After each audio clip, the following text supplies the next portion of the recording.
Bayangan masa lalu Fan kembali muncul. Fan kecil yang tengah beristirahat setelah lelah berlatih seharian mendapatkan kunjungan dari Won Jeong. Ia melepas rantai yang membelenggu Fan dan juga Gong Ta. Fan sempat hilang kendali dan menggigit lengan Won Jeong. Namun Won Jeong dengan lembut menenangkannya dan mengajak mereka segera keluar dari tempat itu. Karena menurutnya tak ada siapapun yang berhak mengurung mereka berdua.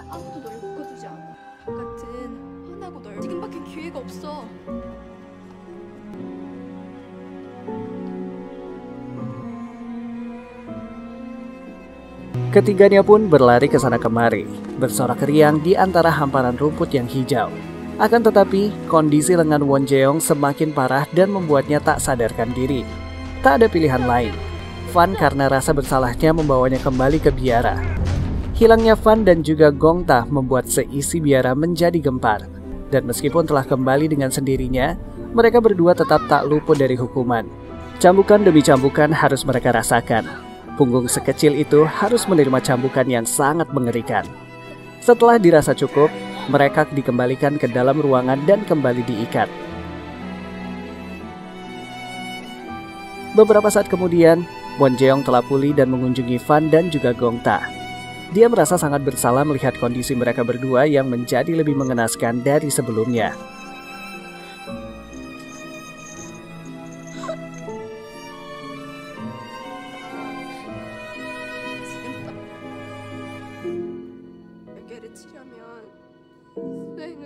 Dia lalu berjanji akan kembali menemui mereka dan menyelamatkan mereka setelah berhasil mendirikan perisai.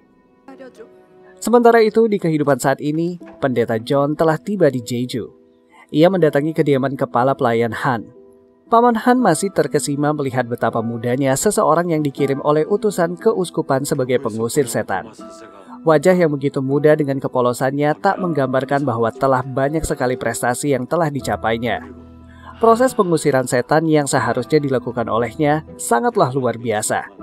John kemudian melanjutkan obrolan tentang kekagumannya kepada Paman Han yang mengabdikan seluruh hidupnya untuk melayani satu vokasi seumur hidupnya, dengan menjaga serta melindungi sang penyelamat secara gamblang dan sangat to the point. John menjelaskan perihal ramalan yang telah ia ketahui dari kepala biara sebelumnya, bahwa tepat ketika kegelapan akan melahap dunia, satu-satunya penyelamat yang bisa mencegah kehancuran dunia akan muncul. Dan karena ia pernah gagal pada misi sebelumnya, kini ia muncul pada diri Won Mi-ho. Paman Han tak lagi dapat menutupi kenyataan itu darinya dan menanyakan apa rencananya.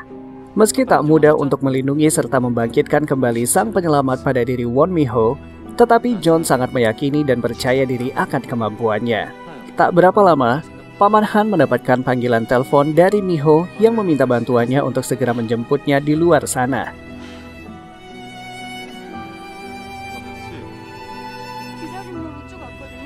Namun panggilan itu terhenti begitu saja.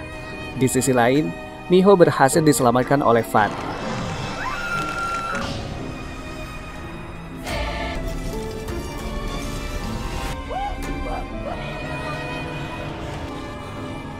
Meski monster itu berhasil mengenai dadanya, itu tak cukup untuk melukainya dan memberikan serangan balik dengan menendang dan terus menggoresnya dengan belati miliknya.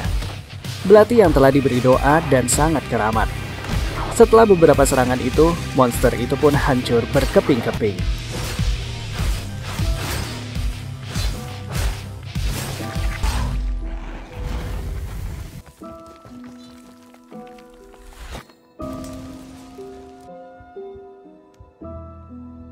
Melihat apa yang dilakukan Fan untuk menyelamatkannya, Mi-ho menjadi syok dan terus bertanya-tanya siapa sosok itu. Mengetahui adanya lampu sorot ke arahnya, yang berarti ada yang akan menyelamatkannya. Fan hanya berucap agar ia tetap di sini, dan dia pun menghilang di antara dinding tak kasat mata yang ia ciptakan. Setelah menghilangnya Fan, Paman Han dengan membawa bantuan polisi berhasil menemukan posisi Mi-ho. Mi-ho pun menceritakan apapun yang telah ia alami kepada polisi. Namun polisi justru menganggapnya kehilangan akal dan memastikan kepada Paman Han bahwa ia tidak dibawa pengaruh narkoba atau sejenisnya. Mi-ho masih merasa terpukul dengan apa yang dialaminya. Dia pun masih mengurung dirinya di dalam kamar. Tetapi, pada malam itu juga, Mi-ho menelpon seseorang dan memintanya untuk segera menjemputnya dan mengantarkannya ke bandara. Sesampainya di bandara, ia pun berlari masuk ke dalamnya. Sementara di bandara tersebut, ada seorang petugas yang tengah berada di toilet. Ia merasakan keanehan dengan munculnya binatang kecil tepat di bawahnya. Hewan itu menggeliat. Bersamaan dengannya, muncul asap hitam di atas kepalanya. Dan dia pun tertelan oleh asap itu. Yang akhirnya ia pun berjalan tertatih menuju luar toilet dengan hewan yang terus terjatuh dari tubuhnya. Sedangkan Miho merasa dirinya disulitkan untuk mendapatkan tiket pesawat dan kembali ke Seoul. Seorang petugas yang lain terus memintanya untuk menunggu, dan petugas yang lain membawanya ke suatu ruangan dan juga memintanya kembali menunggu hingga seseorang datang menjemputnya. Saat petugas yang menemaninya itu memuji kecantikan dan menyampaikan kekagumannya, masuklah petugas yang datang dari toilet. Petugas yang bertubuh lebih gemuk itu berjalan dengan sangat tertatih, dan bahkan dengan kulitnya yang menghitam tak membuat orang di ruangan tersebut menyadari kejanggalannya. Hingga pada akhirnya, monster di balik petugas itu mendekati Miho dan mengendusnya. Miho sangat ketakutan begitu melihat cahaya kemerahan yang tersirat di mata petugas itu.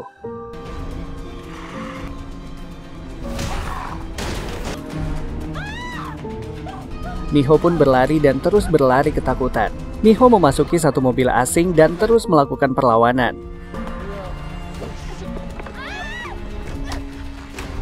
Ia menendang dan terus memukuli monster itu.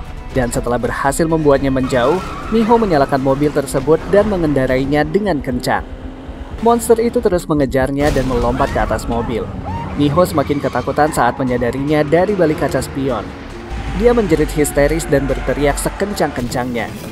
Mobil itu terus melaju dengan kencangnya, menyusuri jalanan yang tak berarah. Monster itu berhasil meraih bagian depan mobil dan memecahkannya.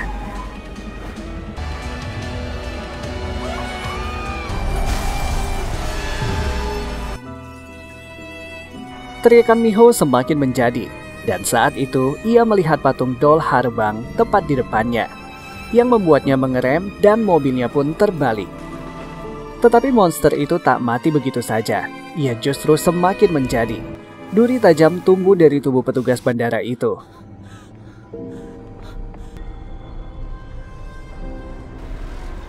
Wajahnya yang sangat menyeramkan membuat Miho pasrah dan tak tahu lagi harus meminta bantuan kepada siapa.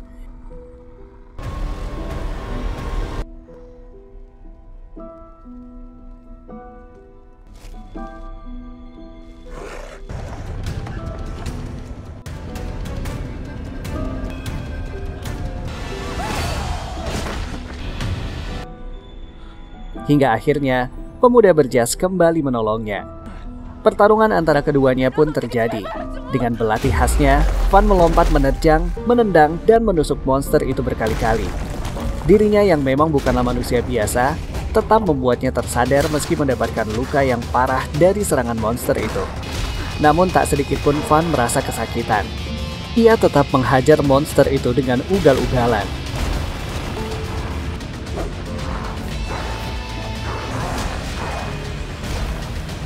Mengikatnya dengan tali, melemparnya, kemudian menendangnya sekuat tenaga. Tak berhenti di situ, ia kemudian mengambil belatinya dan menyayatnya, yang akhirnya membuat monster itu hancur berpuing-puing. Sama seperti penaklukan monster sebelumnya, di antara puing-puing monster itu selalu ada patung batu kecil. Fan memungutnya dan menyimpannya. Tak ingin kembali dianggap tak waras, Miho memanggilnya dan memuaskan rasa penasarannya. Miho menanyakan benda apa yang dipungutnya itu. Dengan ragu, Fan menjelaskan bahwa benda itu adalah jelmaan dari iblis nafsu yang telah mati. Karena seharusnya Miho mengetahuinya. Namun Miho yang belum menyadari apapun kembali menanyakan hal-hal yang terus membuatnya bingung. Fan pun kembali menjelaskan tentang iblis nafsu yang telah ada sejak zaman dahulu kala. Mereka akan terus menyamar dan membunuh manusia. Mereka ada di mana-mana dan bisa dari mana saja. Setelah mendengarkan beberapa penjelasan darinya, Miho mendapati satu kesimpulan. Hanya Fan lah yang dapat membunuh iblis nafsu. Tak hanya itu, Fan juga menjelaskan bahwa sudah menjadi takdirnya, iblis nafsu selalu mengincarnya. Tak peduli dia ada dimanapun, iblis nafsu akan terus mencarinya. Belum selesai ia menuntaskan semua rasa penasarannya, Fan sudah menghilang begitu saja. Sementara itu, Pendeta John terus melakukan pencariannya tentang segala sesuatu yang berkaitan dengan iblis nafsu. Dia menelusuri setiap sudut di hutan itu, dan akhirnya menemukan puing-puing iblis yang hancur. Ia lalu memungutnya dan memasukkannya ke dalam tabung. Dia kemudian melanjutkan pencariannya dan terus melompati bebatuan terjal. Tak jauh dari sana, Van meletakkan sebuah batu sembari bergumam agar selekasnya bereinkarnasi menjadi manusia biasa. Dia lalu membantu nenek Baekju dan membantu membawakan hasil tangkapannya. Tak berapa lama, nenek itu menyuguhkan beberapa hidangan untuk Van. Namun naasnya, Yeomji kembali dari sekolah lebih cepat. Dia nampak tidak menyukai kedatangan Van. Ia menganggap bahwa Van akan membuat neneknya merugi dengan terus-menerus menikmati masakannya tanpa membayar sepeser pun. Van yang terlihat sedikit kesal meninggalkan nenek dan Yeomji begitu saja tanpa menyantap makanannya. Malam telah tiba, namun Pendeta John masih saja berkeliaran di dalam hutan. Dan setelah menemukan beberapa jejak, ia menelpon Paman Han dan menanyakan seperti apa bentuk pria kegelapan itu. Sementara Miho yang telah mengurung diri di dalam kamarnya semakin terpuruk mengingat ucapan Van tentangnya. Tak hanya itu, melihat Paman Han yang memasuki kamarnya dengan membawa secangkir teh panas untuknya semakin membuatnya marah. Matanya terus menyoroti Paman Han tajam. Setelah mengetahui bahwa Paman Han-lah yang ada di balik gagalnya ia melakukan perjalanan kembali ke Seoul. Namun setelah mengetahui penjelasannya, Miho menghela nafas panjang. Ia merasa lega bahwa Paman Han tidak seperti sekretaris Kang yang telah mengkhianatinya. Paman Han pun mempersilakannya untuk segera memejamkan matanya. Miho akhirnya memutuskan untuk menelan obat tidurnya dan menghabiskan teh hijau buatan Paman Han. Tetapi ia tak kunjung merasakan kantuknya. Apalagi ditambah dengan suara mendesir yang terasa semakin kencang di telinganya. Ia menutup seluruh tubuhnya dengan selimut dan mencoba membuang jauh ketakutannya. Tetapi rasa penasaran lebih memenuhi pikirannya. Dia pun beranjak dari tempat tidur dan mendekat ke jendela yang terus meniupkan kesegarannya. Dan set! Secepat kilat bayangan hitam melewatinya. Sosok Van muncul begitu saja dan melesat cepat di jendela kamarnya. Namun ia tak ingin mencari tahu bagaimana Van melakukannya. Ia hanya menggali informasi mendalam mengenai iblis nafsu yang terus mengejarnya. Ketakutan yang terus-menerus dirasakannya pada akhirnya menginginkan Van untuk menjadi pengawal pribadinya. Van yang awalnya tak menginginkan hal itu, bahkan ia juga tak diberi kesempatan untuk menjelaskan niatnya di sana, terpaksa harus mendengarkan keinginan Miho. Di atas secari kertas, Miho menuliskan kontraknya dan membacakannya. Tetapi Van tak dapat lagi terdiam. Ia pun bangun dari tempat duduknya dan berniat meninggalkannya. Miho akhirnya mengakui bahwa dirinya sangat ketakutan. Iblis nafsu yang terus mengejarnya membuatnya sangat kelelahan. Rasa takut itu membuatnya tak dapat memejamkan mata. Belum juga ia menyelesaikan perkataannya, Miho sudah tertidur pulas. Van kemudian menidurkan tubuh Miho di ranjang. Dan demi memastikan bahwa Miho adalah Won Jeong, ia teringat akan ucapan nenek Baekju yang mengatakan akan ada tanda di tubuhnya.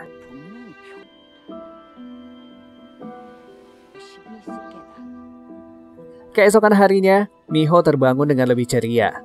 Sinar mentari yang menyeruak melalui sela jendela di kamarnya memberikan kesegaran berlebih. Melihat surat kontrak yang dibuatnya telah ditandatangani, menambah kebahagiaannya di pagi itu. Namun ia juga merasakan keanehan dengan kolom gaji yang tak ditulisnya. Sementara itu, Van telah kembali ke bukit tempat di mana ia meletakkan sebuah batu dan berdoa. Ia mengungkapkan penyesalannya tentang Miho yang ternyata reinkarnasi dari Won Jeong adalah benar adanya. Di atas bukit bebatuan itu, ia kembali terkenang masa di mana terakhir kali ia bertemu dengan Won Jeong saat ia tewas terbunuh oleh salah satu jelmaan iblis nafsu tepat di hadapannya. Van yang saat itu tak dapat menyelamatkannya, membuat rasa penyesalannya semakin menjadi, dan kini ia telah menemukan sosok reinkarnasinya. Namun Van tidak tahu harus benci atau justru bersyukur karena tak lagi mengenalinya.